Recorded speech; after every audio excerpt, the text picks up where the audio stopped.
Straight ahead on IU NewsNet, after a faculty firing and abruptly ending all remaining print newspapers, the IU Media School faces new fallout over its handling of the IDS. Now a statewide press group has cut ties with the media school, what it means for journalism at IU. Also ahead, it was a sea of red, a packed IU auditorium, to hear conservative media personality Tucker Carlson speak in place of Charlie Kirk. Find out what other big names took the stage and what issues came up. And an iconic and historic Brown County restaurant says goodbye. We'll tell you when and why the Hobnob Corner is serving its last meal. IU NewsNet starts now.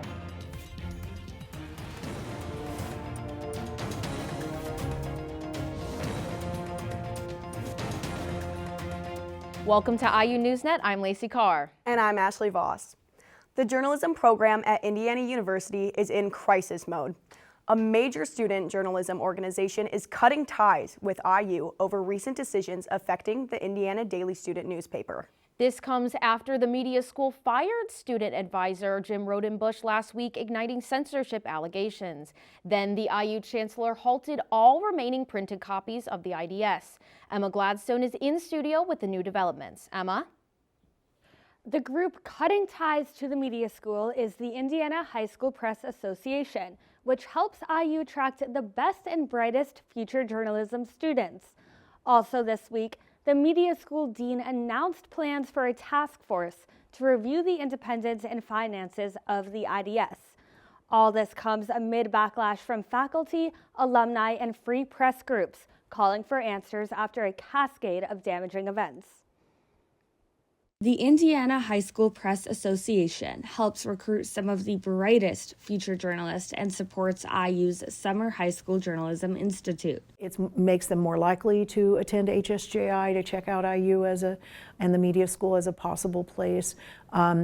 It's those relationships that we can't afford to damage. But the damage came from three things: firing student media advisor Jim Rodenbush, a dispute about the editorial content in the few remaining issues of the IDS before it goes all digital, and a sudden decision by the IU chancellor to halt all future printed copies of the IDS. It feels very negative right now, and I am concerned that we need to do something significant in order to re-earn the trust of our students and our alumni community. The High School Press Association suspended its relationship with IU, citing failure to, quote, uphold our organization's core values of truth, courage, integrity, and freedom, end quote. Makes me sad. I wish we weren't in this situation, but I completely understand it, because the one thing that those high school teachers need to do is protect their students. Protect them from anything that meddles with the editorial student independence that has been at the heart of the Indiana Daily Student for 158 years. A newspaper built on independence.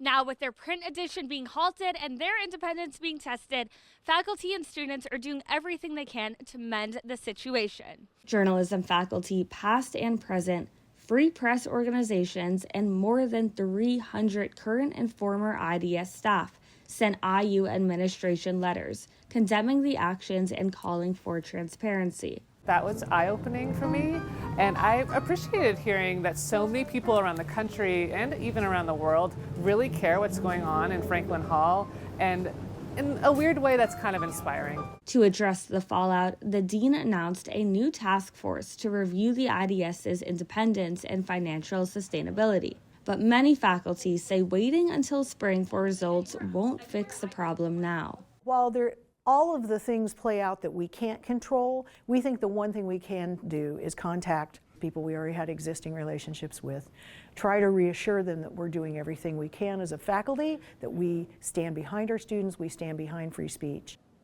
Faculty is working on ways to rebuild trust, but with the IDS editors-in-chief now represented by attorneys from the Reporters Committee for Freedom of the Press, this fight over student press freedom may just be getting started. Now, Emma, this is getting national attention, right? Oh, absolutely. I mean, we can see this all over the Washington Post, New York Times. Yeah, no, it's been everywhere. Of course, the IU alum is all part of it as well. Definitely much more to come. Oh, absolutely, yeah. Thanks, Emma. Of course. Another leadership dismissal to report. IU is still not providing a reason for dismissing and replacing the former Bourne's Jewish Studies Program interim director, Mark Roseman. It happened in August. IU Chancellor David Reingold replaced Roseman with Gunther Jekeli, a German and Jewish Studies professor and the Institute for the Study of Contemporary Anti-Semitism Associate Director. This type of decision is supposed to go through the Executive Dean of the College of Arts and Sciences, as well as other faculty members. But this decision was made without input from either. Roseman's term was set to end next summer, but he chose to step down in August after finding out Jekeli was likely to replace him. It was a full house at the IU Auditorium Tuesday night. The night conservative activist Charlie Kirk had been scheduled to appear on the IU campus. Kirk's assassination last month has rallied young conservatives around the group Turning Point USA, and some well-known names filled in. Our own Olivia Wilson joins us in the studio with our coverage. Olivia? Yeah, Lacie and Ashley, I attended the student Q&A and debate format with Tucker Carlson Tuesday evening. When I got there at 5:15, the line to get in stretched past Woodburn Hall. More than 3,000 people were there, and from the look and sound of it, the vast majority hold conservative political views. Can you see? A sea of red flooded the IU Auditorium. Former Fox News host Tucker Carlson is one of several fill-in speakers traveling the country to continue Charlie Kirk's mission of political campus debate. But I love the idea of people being able to ask any question they want. And I just have spent my life giving a ton of speeches and taking relatively few questions. So I am grateful I'm the beneficiary of this. Indiana Governor Mike Braun took the stage before Carlson with a partisan message. You're going to get more of what you're seeing in New York City, that kind of offering to the public. We don't want it. We want to make sure on Main Street, the heartland of America, and across the country, we push the stuff that Charlie believed in. As attendees lined the sidewalks of Showalter Fountain, a few people with opposing views did too. Turning Point USA is a hate group. They are anti-trans, anti-queer in general, sexist, racist. So I came out because sometimes people don't have the full pictures. Even some students engaged one another in debate. I do support that. Outside the venue. In Charlie Kirk style, students with dissenting views got first crack at the microphone. Topics ranging from immigration, separation of church and state, and abortion. It's about killing and the thrill that people derive from killing another human being and the power they feel when they kill. And that's what people love. That's a real argument that you're making. No, it's not an argument, it's a reality. Abortion is murder, obviously, and everyone knows that. It's the same ritual that every civilization ever been studied has engaged in, which is human sacrifice. And at times, things got heated. I really try to be as transparent as I possibly can. I think you just scoffed in the microphone. I mean, there was text that came out in court finally. Would you like to know what that was? Because I'll tell you. I'm sure everyone would love to know. Yeah, when the Dominion lost. You're one of the most annoying people I've ever dealt with. And Turning Point USA's tour will continue through November. Its next stop is on October 27th at Louisiana State University with podcaster Allie Beth Stuckey. Would you say a majority of the attendees were students? You know, I'd say it was a pretty good mix. There were a lot of students. Some students came up to the microphone, but there were a lot of people not from Bloomington. I'd say a good 1/3 of them just weren't from Bloomington. They came from all over the state to be here. Wow. For the event. Yeah. Well, thanks, Olivia. There was an entirely different kind of turnout across America and even globally last weekend. This is what democracy looks like. More than 6,000 people gathered at the Indiana State House in downtown Indianapolis for the No Kings protest. They are speaking out against what they see as an authoritarian presidential rule and an assault on democracy. They joined millions across the country in one of the largest demonstrations since the civil rights gatherings of the 1960s. In Bloomington, hundreds joined the movement on a smaller scale, marching through Kirkwood Avenue with music, costumes, and calls for justice. The Office of Student Life says the IU chapter of Phi Kappa Psi is on cease and desist for hazing, and our partners at WTHR report that it sent 2 people to the hospital. The cease and desist went into effect Tuesday, but we have not confirmed any information about further injuries.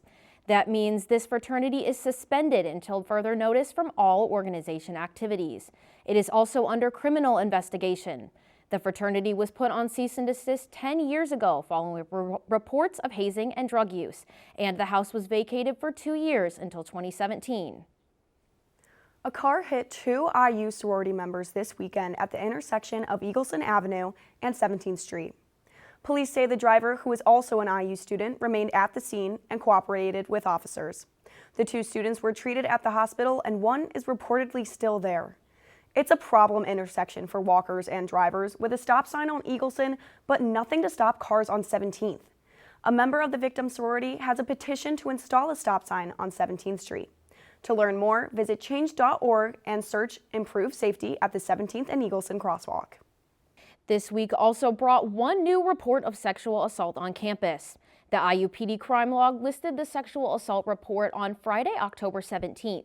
The victim told police it happened at Collins' dorm 4 days prior on the 13th. This assault comes during the red zone, the time period between the start of the fall semester and Thanksgiving break, where campus sexual assaults tend to be at their highest. When we come back, when campus shuts down, there can be campus chaos. Find out why it happened this week and how professors and students try to stay on track. Plus, job hunting is hard enough without the challenges of a student work visa. See how one international student fights to stay in the game and find support from an employer.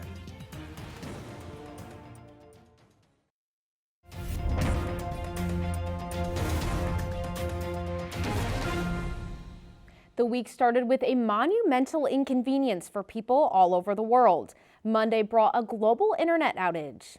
And if you use Canvas to study for exams, write assignments, or give midterm presentations, you are in a bind. Canvas was down for maintenance early Monday morning into the evening. This shutdown came as a part of the global outage for Amazon Web Services, or AWS. AWS is a computing service and it powers about a third of the internet. But this outage didn't only come at a cost to student work. Professors suffered too. They use Canvas to post assignments, but also to communicate with their students. I felt stuck and I thought students might be panicking, so I responded to all emails that students wrote to me, but I had no way of communicating. With all of the miscommunication, many professors had to push back deadlines, cancel assignments, or in some cases, cancel class. This set some classes back a few days, and that can be a lot mid-semester. And just when the tech on campus couldn't get any more complicated, it does. Failures with classroom technology like projectors, document cameras, and microphones are becoming more and more common. This comes with the loss of the Classroom Technology Room Checker program. This program was made up of student workers who regularly inspected classroom tech and equipment. But back in July, Indiana University made budget cuts, and with those cuts, they let go of the Room Checker program. Now students and staff say they're seeing a lot more tech issues with no one to help. The Trump administration is cracking down on student visas as part of his immigration policy and is already affecting international students here on campus. Madeline Haynes has the story of one IU student who wonders how long she'll be able to stay. Finding a job after college is hard enough, but for international students, it can feel like a race against time. One Indiana University student says her dream of staying and working in the U.S. may be slipping away, simply because no company will sponsor her visa. So I only have 90 days to find a job if I don't before graduation, and if not, I have to go back. Nicole Gideon came to Bloomington from Columbia to study media advertising. She says she's applied to dozens of jobs since August, but nearly every company turns her away once they realize she needs a work visa. Even with strong grades and experience, Nicole says these job applications often end before they even begin, when employers learn she needs visa sponsorship. I get an interview, but then I tell them I'm an international student, and that's like they rather hire someone who's American and they don't have to sponsor their visa than like an international student. International students like Nicole can apply for optional practical training, which allows them to work in the U.S. for a year after graduation, but only if they find an employer willing to support them. It makes me like a little bit like mad that like I came here all the way, like did the same education that like thousands of other students like did too, and I'm struggling so much to like find a job and like stay here. With graduation approaching, time is running out. Nicole says she'll keep applying until the very last day her visa allows. After that, she may have to start over somewhere else. Nicole's 90-day window to find a job ends after she graduates. Indiana University says it offers workshops in legal advising for international students in similar situations. The leaves are slowly starting to change color, and that means it's busy season in Nashville, Indiana, just about a half an hour from Bloomington. If you can't make the trip yourself or want to check on the trees before heading out for a hike, take a look at the Brown County Leaf Cam right from your computer. While it's not the same as being there, the 24-hour live stream gives you a real-time view of the Brown County State Park. You can visit it year-round by searching Brown County Leaf Cam. The trip to Brown County is bittersweet this autumn for many of the people who make the autumn pilgrimage. These are the final days of one of downtown Nashville's most historic and beloved restaurants. Our own Lydia Lacie has the story of the place right around the corner. In downtown Nashville, Indiana, Hobnob Corner has been more than a restaurant for nearly 50 years. It really is amazing how just a little restaurant can have an impact on a lot of people. Inside these walls, tourists and locals have shared meals, celebrating milestones and built traditions. But after announcing on Facebook that their lease won't be renewed next spring, this corner will soon go quiet. And for longtime customers, the news is personal. Some, like Sally Sayre, have been coming here for decades. It's a nice little place. It's historical. I really love it, and they have great breakfasts. So we would drive here, and we did it today since we know they're closing, and that just kind of makes me sad. So we said, we better hit the Hobnob while we still can. And while the dining room has always been full of stories, the heartbeat of Hobnob begins just beyond these doors, in the kitchen. John is here.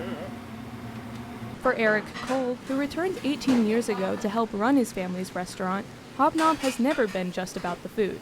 It's been more about focusing on building a good team than I am doing everything myself. And it's been really rewarding to develop some good people around me.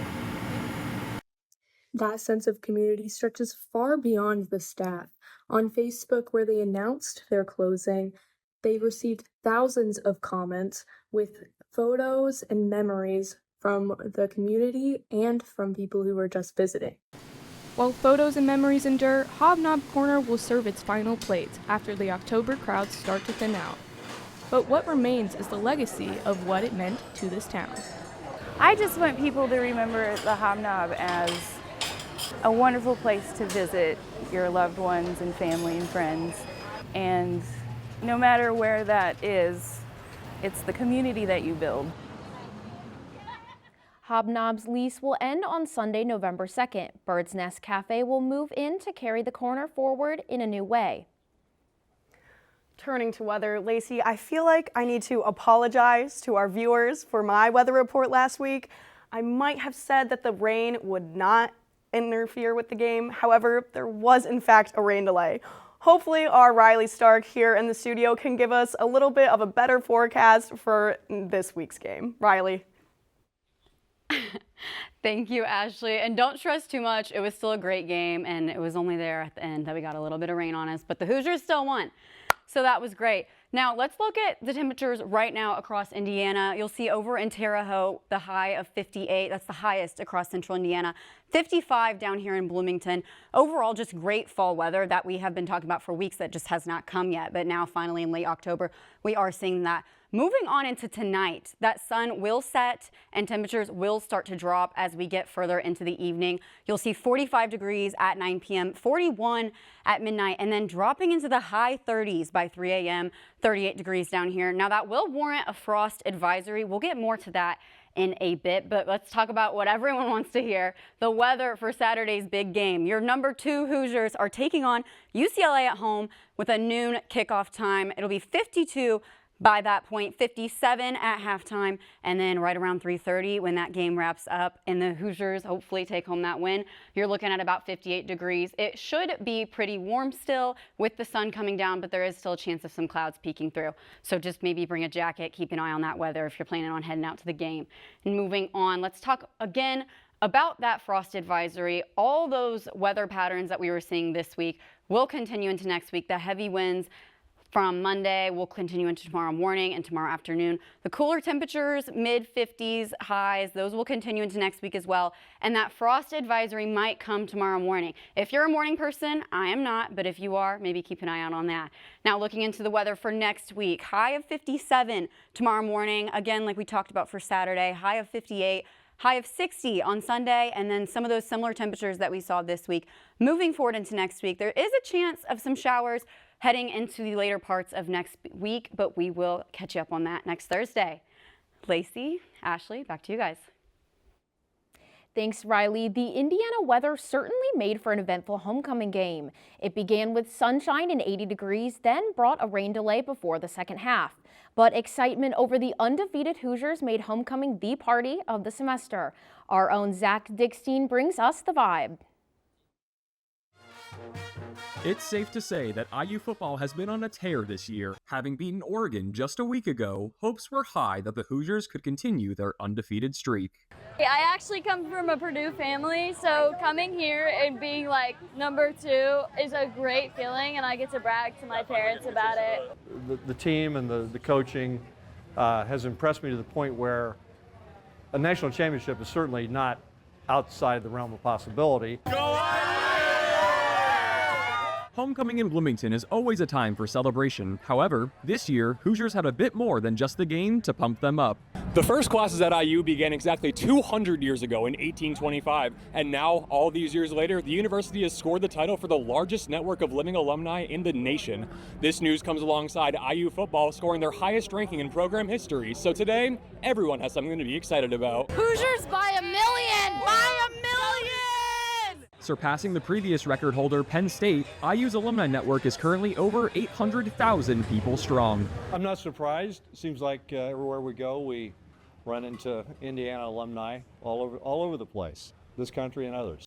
And now, with the Hoosiers' current success in football, some alumni are getting a taste of winning for the first time. I won't say a dream come true, but we've had tickets since about 55 years, so we've been waiting a long time. It's all kind of disorienting, given that we lived through some slack times. My wife and I have been coming pretty much probably 85% of the home games for the last 20 years. But it's not just the older Hoosiers who are excited for IU football. Students old and young are showing up and showing out in support of their team, hoping they can win it all. If IU won a natty, I'd get to bring that home to my family. For IU NewsNet, I am Zach Dickstein.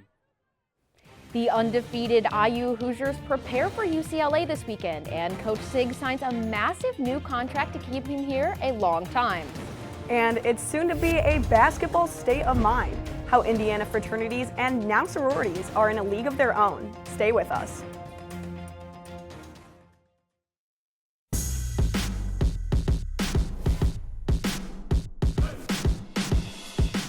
Welcome back to IU NewsNet. What can we say about Indiana football that hasn't already been said? Number 2 in the country, undefeated with a quarterback who now has Heisman in a new nickname. Talia Goodman joins us with IU NewsNet Sports. Talia?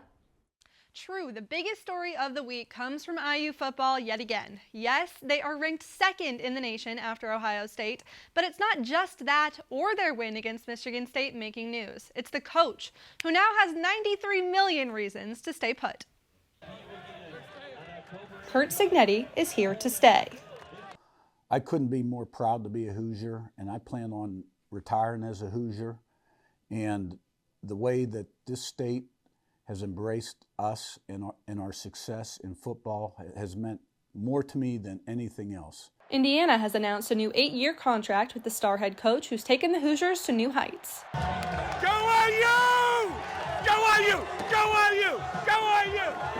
He's now one of the highest paid football coaches in the country, with an annual average salary of about $11.6 million.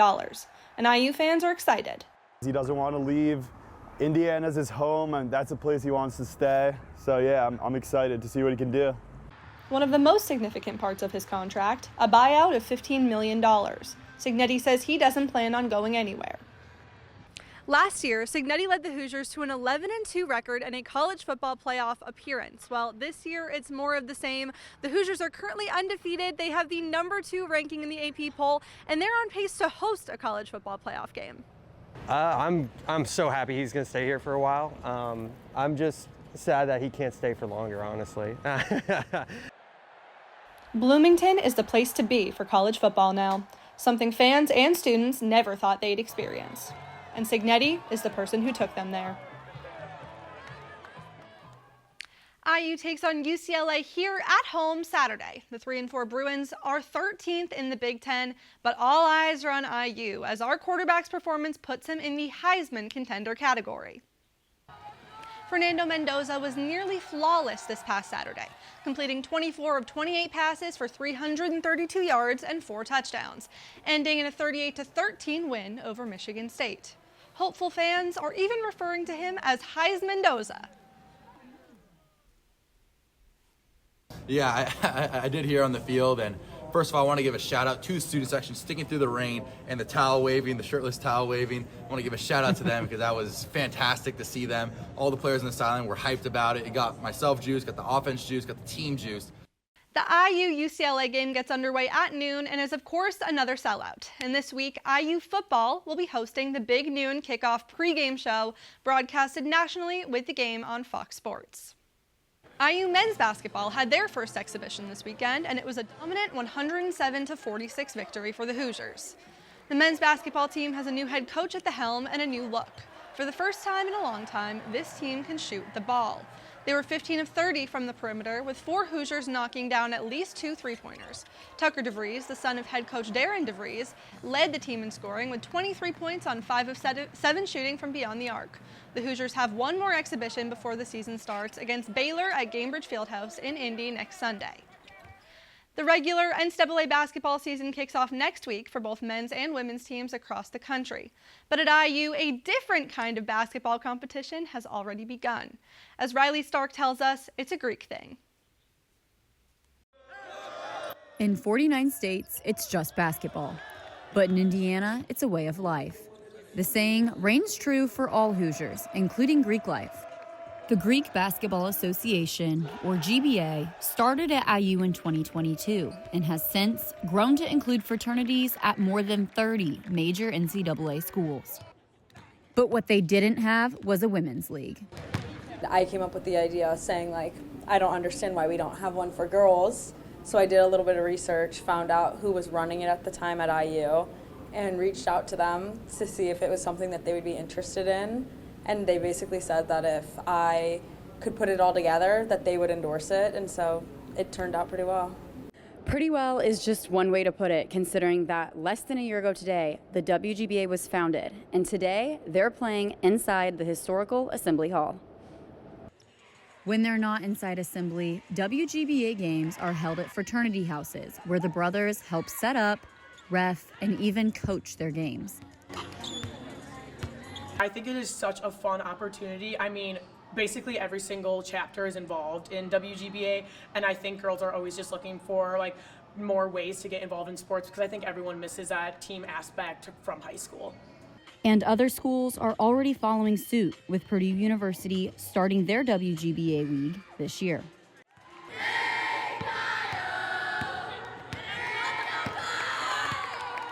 And Indiana volleyball still remains among the best teams in the country, even after a pair of losses to Michigan State and number 12 Purdue. IU bounced back with a win over Ohio State in 4 sets this weekend and are still on pace for a big season. The Women's Volleyball Committee released their top 16 teams, typically a good marker for where NCAA tournament seeding stands right now. The Hoosiers made the list at number 14. There's a long way to go before Selection Sunday on November 30th, but this would be the Hoosiers' first NCAA tournament appearance since 2010. The IU women's soccer team kept their Big Ten tournament hopes alive last weekend with a crucial win over Penn State. The first half didn't see any major offensive chances, but the Hoosiers got it going in the second half. Sophomore Bella Haggerty scored her first career goal on a header in the 58th minute. Then, junior Paige Droner scored again for IU in the 67th minute. Those 2 goals plus a strong defensive showing got it done for Indiana in a 2-1 win. One last notable result comes from the IU field hockey team. They managed a major road upset at number 10 ranked Maryland before tacking on another victory at Penn State this Sunday. They'll host Ohio State this Sunday, and we'll see if they can keep the wins coming. Before we toss it back to you at the desk, how about those Colts? They have the best record in the league at 6-1, and many NFL experts already have them pegged as a Super Bowl contender. We haven't heard that in nearly 18 years. This weekend, they face the Tennessee Titans. Lacie and Ashley, now back to you. Thanks, Talia. We close tonight on a story about a familiar face in Ellettsville. For years, Joseph Tyndall, better known as Joe the Sign Holder, has been out in front of Domino's spinning signs and waving to drivers. But after an accident early this summer left him injured, the community stepped up in a big way. Madeline Haynes has the story. Interstate 46 in Ellettsville. Pizza isn't the only thing that's catching drivers' eyes.